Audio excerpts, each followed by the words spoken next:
अस्सलाम वालेकुम। वालेकुम सलाम। अंकल जी, सबसे पहले अपना तारफ़ करवाइएगा। जी, मेरा नाम अब्दुल मजीद है। मैं जमशेर कला का रहायशी हूँ और मैं तकरीबन 10 साल से ये बटेर का कारोबार कर रहा हूँ।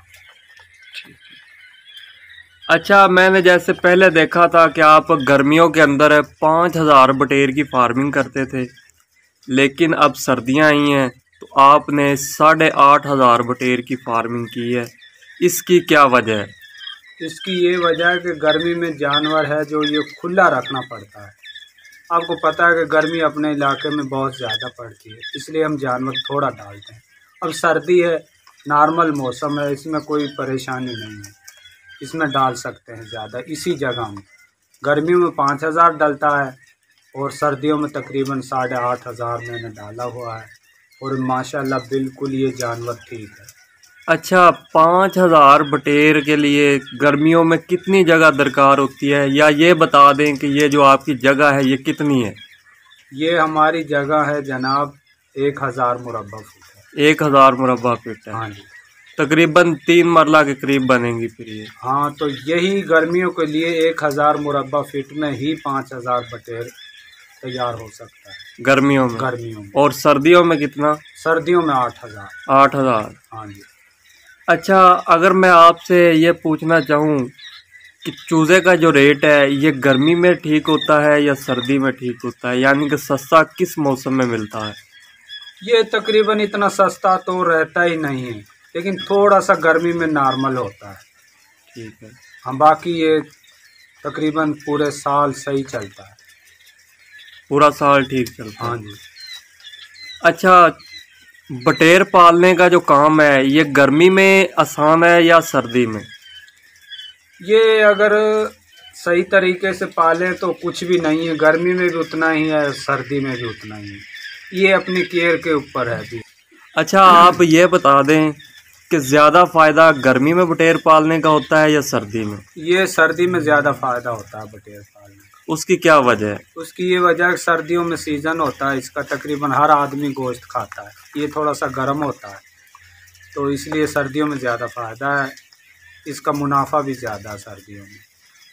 अच्छा, ख़र्चा भी फिर सर्दियों में कम आता होगा? सर्दियों में खर्चा कुछ ज़्यादा आता है क्योंकि ईंधन वगैरह काफ़ी जलता है इसमें, यानी कि इसको टेम्परेचर देना पड़ता है। गर्मी में तो खर्चा नहीं आता इसमें। गर्मी में आप टेम्परेचर नहीं देते इसको? नहीं। नहीं, जैसे आप पहले बताते रहे हैं कि 34 टेम्परेचर होना चाहिए। हाँ जी, हाँ जी। तो गर्मियों में तो ये टेम्परेचर पहुंच जाता है 40 डिग्री सेंटीग्रेड पे, तो फिर आप क्या करते हैं? तो कुछ भी नहीं, यही तो वजह है कि फिर बटेर थोड़ा डालते हैं। जी ठीक है, वो आपने बताया हाँ। पहले। और गर्मी में अगर टेम्परेचर हाई हो जाए, जैसे आप भट्टी जलाते हैं या बटेर अपना टेम्परेचर खुद भी कई दफ़ा मैनेज कर जाता है, हाँ जी। तो अगर टेम्परेचर बढ़ जाए तो फिर आप क्या करते हैं? पंखा चलाते हैं। पंखा चलाते हैं, पंखा चलाते हैं। उससे टेम्परेचर लूज हाँ, हो जाता उससे लो हो जाता है। है। अच्छा, कुछ लोग पूछते हैं कि हम चूज़ा तो परचेज़ कर लेंगे, हाँ जी। लेकिन जब हमारा बटेर तैयार हो जाएगा तो ये कहाँ सेल होगा? ये अब हर किसी को तो पता नहीं ना होता कहाँ सेल होगा। नहीं तो हमने बताना है ना ये लोगों तो को। मखसूस पार्टियों को ही पता होता है कहाँ सेल होगा। पहले उनको कहें कि आप चूजा तो डालें, हम जो है सेल करने के लिए। नहीं, ये है ना कि करते कोई हैं बंदा चूज़ा डाल लेता है, उसके बाद उसका चूज़ा तैयार भी हो जाता है और ख़रीदने वाला कोई हो ना उनके पास, तो अच्छा, वो डालने से पहले वो पार्टी पूछते हैं भी परचेज कहाँ करेंगे। नहीं, फिर हर बंदे का आइडिया होता है ना कि अगर मैं चूज़ा ये तैयार कर रहा हूँ तो मैंने ये सेल भी करना है। तो ये तो नहीं कोई बंदा तैयार कर ले बटेर उसका तैयार पड़ा हो लेकिन ख़रीदने वाला कोई ना हो। उससे कहो कि खरीदने वाले बहुत हैं, आप सिर्फ बच्चा डालें। हम जो है अगर हम कोई खरीदेंगे, बटेर खरीदेंगे, जो भी बच्चा डाले तैयार हो जाए हमसे रब्ता करें। ठीक है, आप परचेज़ कर लेंगे? परचेज करेंगे नगद पेमेंट में। अच्छा, अगर मैं आपसे नफ़े के बारे में पूछूं, एवरेज 8,000 की अगर कोई बंदा फार्मिंग करता है तो तकरीबन कितना नफ़ा आ जाता है? ये पता है क्या है, ये जानवर है, इसका कोई कन्फर्म नहीं कह सकते कि मुनाफा कितना आएगा, ये अल्लाह पाक को ही पता है। लेकिन मैं इतना कह सकता हूँ कि इसमें है मुनाफा। मुनाफा बख्श कारोबार है, मैं 10 साल से कर रहा हूँ। बाकी इसमें लॉस वाली कोई ऐसी बात नहीं है।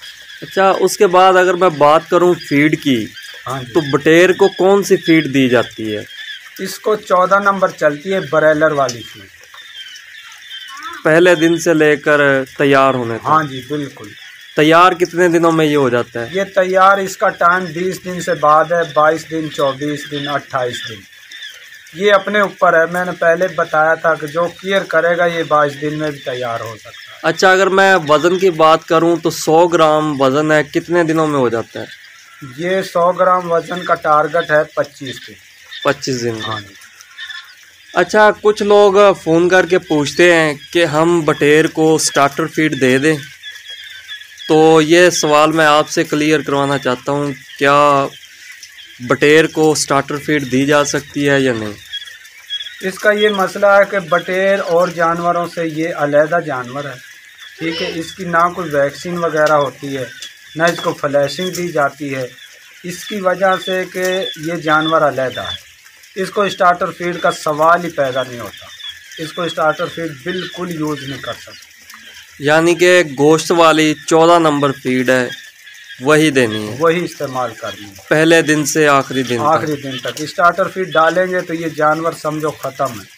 अच्छा, स्टार्टर फीड होती क्या है वैसे? वो स्टार्टर फीड होती है ब्रॉयलर की, उसमें सीरा वगैरह होता है। क्यों, ब्रॉयलर को तो इतनी चीनी पिलाते हैं, गुड़ वगैरह देते हैं पेचस लगने के लिए। वो जानवर बहुत सख्त है, उसके अंदर जर्दी होती है, इस वजह से उसको स्टार्टर फीड देते हैं, उसे पेचस लगते हैं, ठीक है। अगर इस जानवर को पेचस लग गए तो ये जानवर गया, ख़त्म है, यानी कि बीमार हो जाएगा। पेचस बर्दाश्त नहीं कर सकता इसको। जैसे पेचस रोकने के लिए हम सर्दियों में भी नमकोल इस्तेमाल करते हैं। यानी कि अगर बटेर को किसी वजह से पेचस वगैरह लग जाते हैं तो नमकोल इस्तेमाल हम करते हैं। आप देखते हैं तकरीबन पैकेट पड़े हुए, हमने अब भी इस्तेमाल किया है नमकोल। अच्छा, नमकोल पानी में मिला के देते हैं या फीड में मिला के देते हैं? ये गर्मियों में पानी में, सर्दियों में फीड में। सर्दियों में फीड हाँ, में देते? बिल्कुल। अच्छा, उसके अलावा बटेर फार्मिंग में जो सबसे मेजर काम है वो क्या है? यानी कि जो सबसे मुश्किल काम करने वाला है वो क्या है? इसका सबसे मुश्किल काम यह है बटेर फार्मिंग में सर्दियों में कि इसके जो नीचे ये बरादा आप देख रहे हैं, ये इस तरह सूखा होना चाहिए, ठीक है। इसमें नमी नहीं होनी चाहिए। जिसने ये काम कर लिया फिर समझो बटेर पल गया सर्दियों में। ये लाजमी, ये काम सबसे मुश्किल, मुझे तो ये काम मुश्किल लगता है इसमें, बाकी और कोई मुश्किल नहीं है। बाकी जैसे लोग मुर्गियां पालते हैं उसी तरह इसको पाला जाता है? हाँ जी बिल्कुल, इसमें कोई प्रॉब्लम नहीं है। सिर्फ आपने पूछा है कि मुश्किल, मुझे तो ये लगता है अगर नीचे बरादा यानी सूखा रखना है, गीला नहीं होने देना। तो बरादा तो एक दफ़ा ही डालना है ना? एक दफ़ा ही डालना, लेकिन वो तो गीला तो होता है, तो फिर साथ साथ थोड़ा थोड़ा और डालते रहें। वो निकालना है, यानी जो भी तरीका इस्तेमाल करना है, इनके नीचे ये सूखा रखना, बरादा, गीला नहीं होने देना। ठीक है। अच्छा, एक बात और मैं आपसे करता चलूँ कि अगर 25 दिन कोई बंदा बटेर पालता है, उसका जो वज़न है तकरीबन कितना हो जाता है? उसका वज़न 100 ग्राम हो जाता, गर्मी और सर्दी दोनों में? हाँ जी बिल्कुल। वो मैंने पहले बताया था कि ये 22 दिन में भी हो सकता है 100 ग्राम। कैसे? और 28 दिन में भी 100 ग्राम होता है, लेकिन मैंने मेन जगह इसलिए रखी है, मेन दिन गिन कर के 25 दिन है।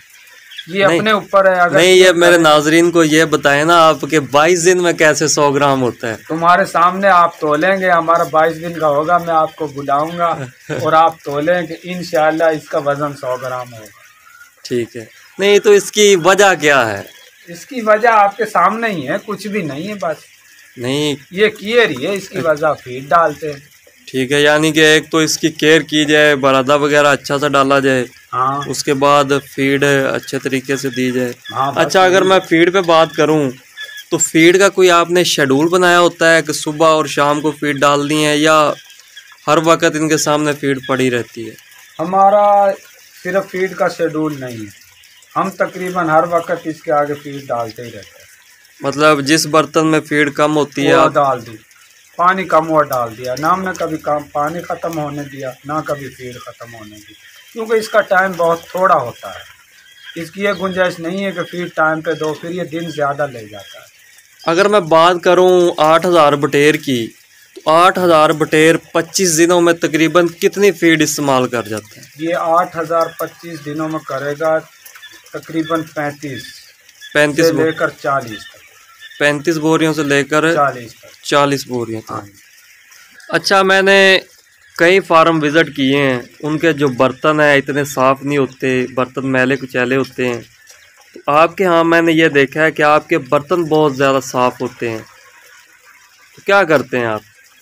ये हमारे बर्तनों को तो अगर आप देखें 10 साल तो बटेर फार्मिंग करते हुए हैं, और इनकी ये तकरीबन 20 साल के बर्तन हैं जो आप हम इस्तेमाल कर रहे हैं। ये इनके बिल्कुल ये पूरे 20 साल हो गए खरीदे हुए, और ये साफ़ सुथरे हैं। सिर्फ ये सफाई का काम है, हम तेज़ाब से धोते हैं, इनको साफ़ रखते हैं इसलिए, और पानी बिल्कुल इनको साफ़ देते हैं। हम दिन में 2 दफ़ा बर्तन धोकर इनको पानी डालते हैं। तो अगर आप बर्तन धोकर पानी देते हैं तो उससे क्या फ़र्क पड़ता है? उससे ही तो सारा फ़र्क पड़ता है। इनमें गंदगी देखो, गंदगी गिरती है, जब ये उड़ने वाली चीज़ें उड़ते हैं, ये बीठे वगैरह पानी में गिरती हैं, तो दोनों टाइम ये पानी अगर बच भी जाए, गंदा हो जाए, तो हम वो फेंक देते हैं, पानी इस्तेमाल नहीं करते। सही, ये तो बड़ी पते की बात बताई है आपने। हाँ जी, यही तो मसला है कि ये हमारा बटेर जल्दी तैयार इसलिए होता है। अच्छा अंकल अब्दुल मजीद, आप मेरे नाजरीन को जो हमारी वीडियोस देखते हैं, रेगुलर वीडियोस देखते हैं और बटेर फार्मिंग का शौक़ रखते हैं, उनको आप क्या पैगाम देना चाहेंगे? उनके लिए मेरा यही पैगाम है कि जो भी हमारा भाई ये कारोबार करे, पहले इस कारोबार को अच्छी तरह से समझे और कम से कम ये 5000 से फार्मिंग शुरू करे, क्योंकि छोटा जानवर है, इसकी छोटी पराफट थोड़ी है। छोटे जानवर के पीछे आपको हर चीज़ बड़े जानवर के पीछे ज़्यादा होती है, तो इसका काम कम से कम 5000 बटेर से शुरू करे, तकरीबन इसमें मुनाफा है। 1000-2000 से भी तो शुरू किया। 1000-2000 में 5-10 हज़ार बचते हैं, फिर लोग कहते हैं कि ये तो काम ठीक नहीं है। जितना ज़्यादा करेंगे उतना ही फ़ायदा। ठीक है जी, शुक्रिया जी। तो नाजरीन, ये अंकल अब्दुल मजीद थे, ये हमें बटेर फार्मिंग के मतलब इंफॉर्मेशन दे रहे थे। जो चीदा बातें इन्होंने हमारे साथ शेयर की, मैं फिर से दोहराता चलूँ कि ये कहते हैं कि अगर आप बटेर फार्मिंग का शौक़ रखते हैं तो आप बिल्कुल छोटे पैमाने पे ना जाएं, कम से कम आप 5000 बटेर की फार्मिंग करें। उसके बाद मार्केट ढूंढें जहाँ पे इसको सेल करना है। ये ना हो कि आप बटेर पाल लें लेकिन सेल करने के लिए आपके पास जगह ना हो, तो आपके ये बटेर पल्ले पड़ जाएगा, यानी कि आपको नुकसान हो जाएगा, फीड ये इस्तेमाल करेगा और आपके अखराजात जो हैं वो बढ़ जाएंगे। इसके बाद ये कहते हैं कि हम बटेर को बड़ी जल्दी तैयार कर लेते हैं, यानी कि इसकी जो ग्रोथ है वो तेज़ी से होती है। उसकी वजूहत इन्होंने बताई हैं कि एक तो इनके नीचे ये जो बरादा डाला जाता है, ये साफ़ सुथरा बरादा इनके नीचे रखा जाता है, और जब ये गीला हो जाता है तो इसकी जगह पे नया बरादा डाला जाता है। उसके बाद इन्होंने बताया है कि अगर आपने डेली 2 दफ़ा इनके सामने पानी रखना है तो आपने इन बर्तनों को साफ़ कर लेना है, क्योंकि बटेर उड़ते हैं। उसके अलावा इनकी जो फजला वगैरह है वो इन बर्तनों में चला जाता है, पानी ख़राब हो जाता है, जिसकी वजह से ये बीमार होते हैं और इनकी ग्रोथ नहीं होती है। ये मेरे हिसाब से 2-4 जो एहतियातें हैं, अगर ये की जाएं और आपका 3-4 दिन का जो टाइम है ये बच जाता है, बटेर पहले तैयार हो जाता है। तो आप अगर बटेर फार्मिंग कर रहे हैं या करना चाहते हैं तो आप इन बातों को लाजमी जहन में रखें, ये आपके लिए बड़ी फ़ायदेमंद होगी जी। तो नाजरीन, उम्मीद करता हूँ कि आपको मेरी आज की वीडियो अच्छी लगी होगी। अगर आज की ये वीडियो अच्छी लगे तो वीडियो को आपने लाइक कर देना है, चैनल को आपने लाजमी सब्सक्राइब कर लेना है, ताकि जो हर नई आने वाली वीडियो है वो आप तक पहुँच सके जी। तो नाजरीन, मिलते हैं नेक्स्ट वीडियो में, तब तक के लिए अल्लाह हाफिज़।